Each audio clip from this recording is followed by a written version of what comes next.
Assalamu everybody, my name is Rahim and welcome to Muslim React, where we react to everything and anything Muslim. Today I'll be reacting to the Army of Satan part 4. The video is requested by Brother Yasin.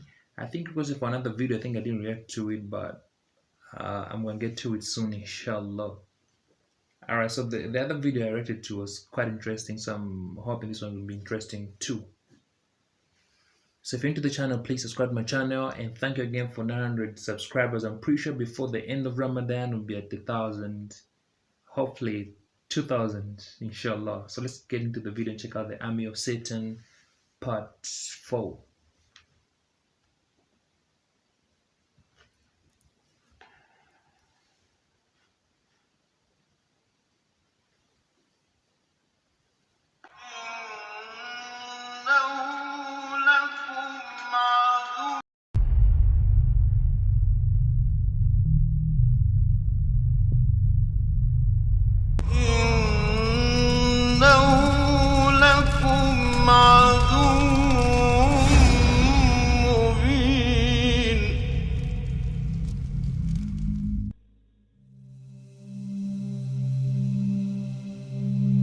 He's always trying to break you down, to make you sad, to let you in the darkness from the very beginning, when he declared his enmity to mankind.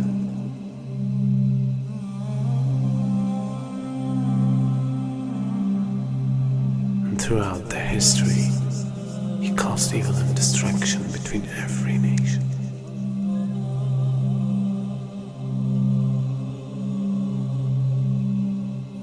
And today, he became much powerful than any time else.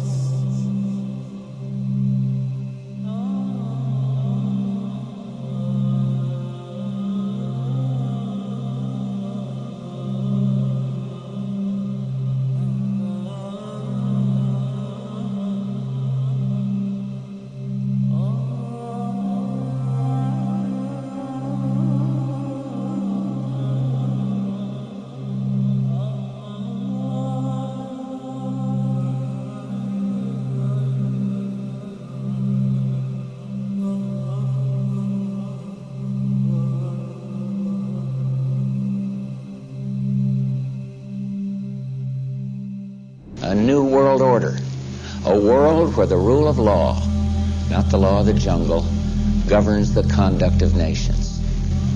When we are successful, and we will be, we have a real chance at this new world order, an order in which a credible United Nations can use its peacekeeping role to fulfill the promise and vision of the UN's founders. We begin to see the climax of a major change in society, the climax of a new world order. And we begin to see a type of integration between information technology and trade. We begin to see the economy, politics, culture, and ideology being transported simultaneously from nation to nation. And with this technology, with the ability to transport ideas, the very value systems of people, the way that they eat, what they enjoy to do, how they enjoy recreation, their racial concepts, their culture, their ideology being transported all around the world, a type of globalization. And with this boom in the information technology, and with this major event that takes place, now it comes to a culmination and it starts to reach a high point. And so the innocent people, we look at this and we say, what is going on? What is happening to the world that had so many different varying views, different nations, different ways of approaching things that can complement each other? Now we see politics is stripped of real power, that the economy governs all social exchange. We see that the states serve the financial power structures, that the real power is no longer in the hands of the generals, but the real power now switching to the hands of the people who run the economy, to the banking systems. And then we see that politicians play the role of public relations officers only to control the masses, either by lulling them to sleep or by terrorizing them. And then we see that the masses of the people become helplessly preoccupied. Their lives are now bombarded with a series of cultural events. And these cultural events start to become the most important things in their lives. The World Cup, the Major League Series, the rugby, the cricket, the hockey, the tennis. Whatever the sport may be, we see whole nations coming behind sports. And the national heroes become sporting people. Even in Saudi Arabia, even in our own Muslim countries, the national heroes are now the soccer players. Who kicks the little ball inside of a net? He becomes the hero of the nation when people are dying on the ground. But yet we become preoccupied with this. And it becomes a type of indoctrination happening to us. And with the use of powerful music playing on our emotions, with videos now being taken to the furthest extremes in the planet, people's thinking processes are changing. People are now in love with the superheroes, even confused about their own identity, trying to change themselves, change the color of their hair, change their eyes, change the way they dress, change the way they talk, on a global level. And then we see drug addiction reaching a point that humanity has never seen before. And after traveling to over 36 countries, looking at the Muslims and being with them, I have found that in all of the communities that the young people are being confused with drugs. It is pouring into our countries. No matter what form it takes, cocaine, LSD, psychedelic, depressants, put you up, put you down, confuse you, but create a false world and give you a false dependence so that you become dependent on the chemical. You forget about Allah. Your God becomes the pusher. Your God becomes the chemical. And so creating this dependency amongst the masses of the people.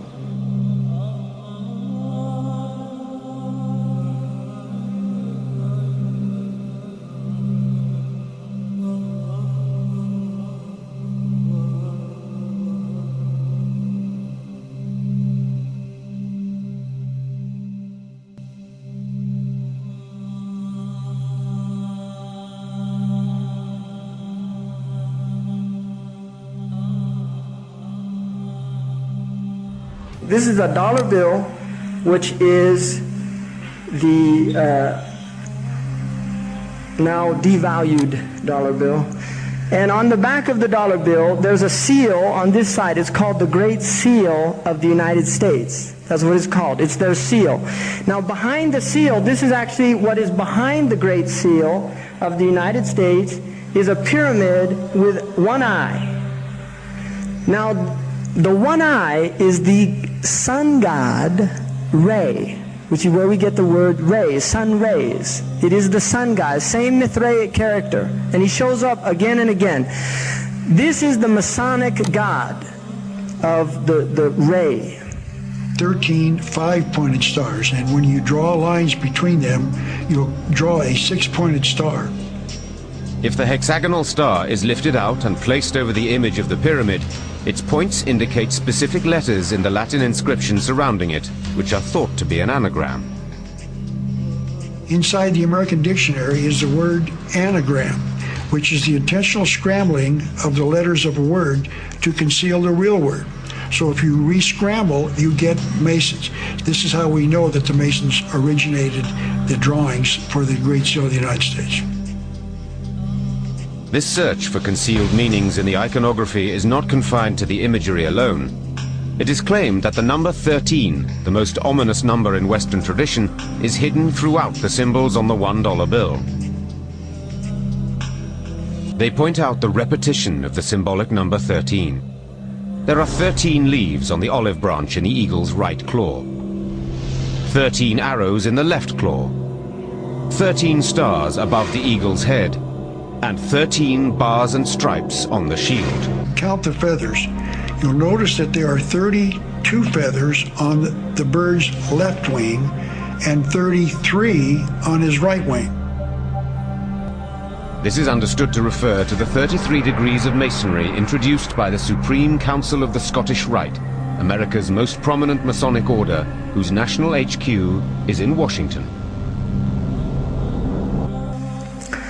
If you look, you'll see the pyramid is built except for the top. It's built except for the top. The eye is suspended above the top. It hasn't come down yet. Because they believe until they've finished the Masonic project, which is the what they say on the bottom, Novus Ordo Seclorum, and then Annuet Acceptus, he is pleased with our project. In other words, the God they believe in is pleased with our project. What is the project? This is the question. What is the project that this God is pleased with? The project is literally the secularization of the world. To completely strip the world from religious beliefs. This is the project, and that is why it is called Novus Ordo Seclorum, a new secular or worldly order.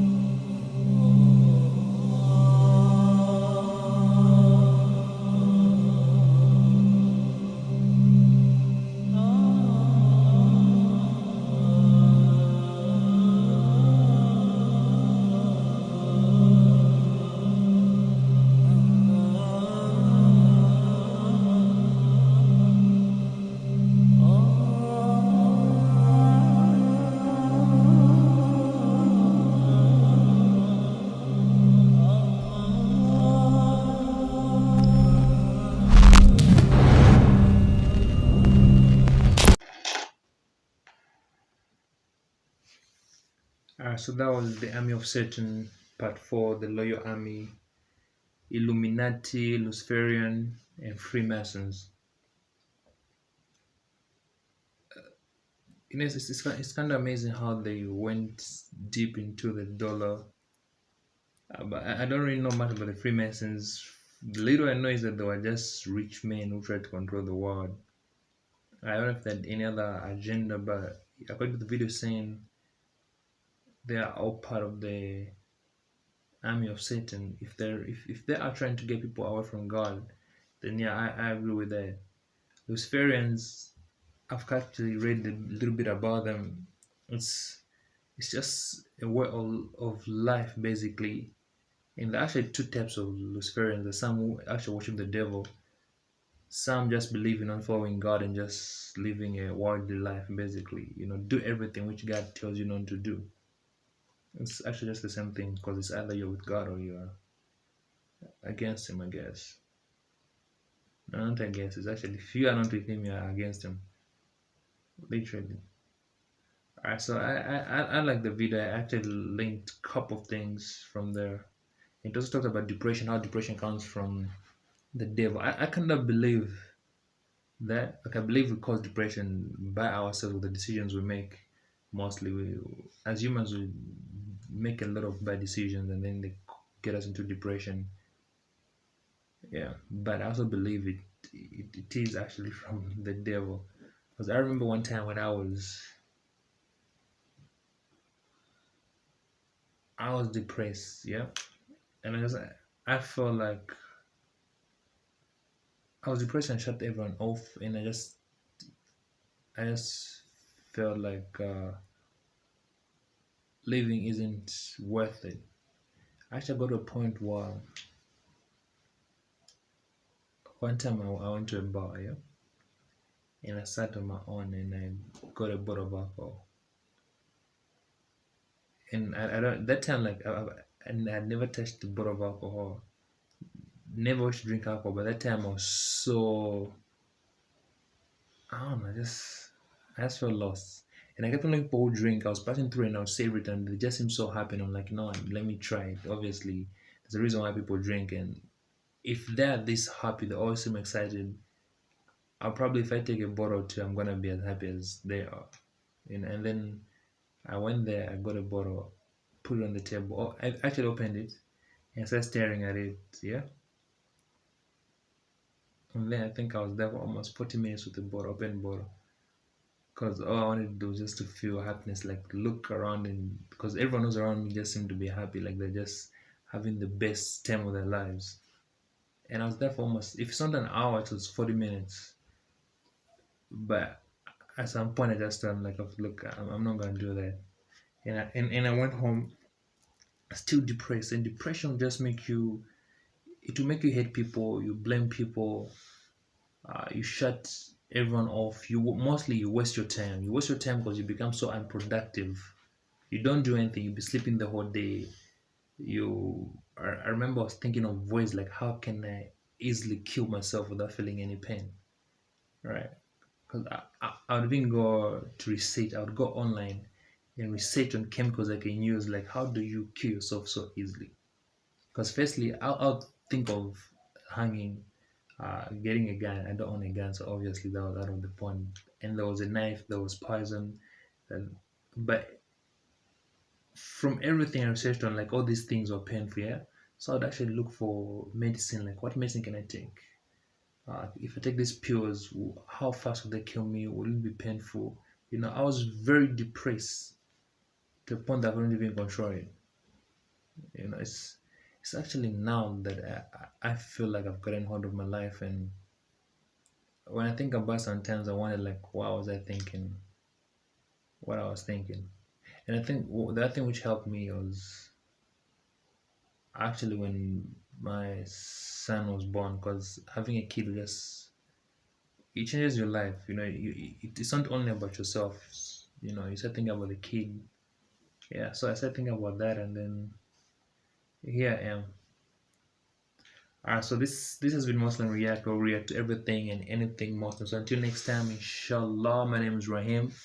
Peace.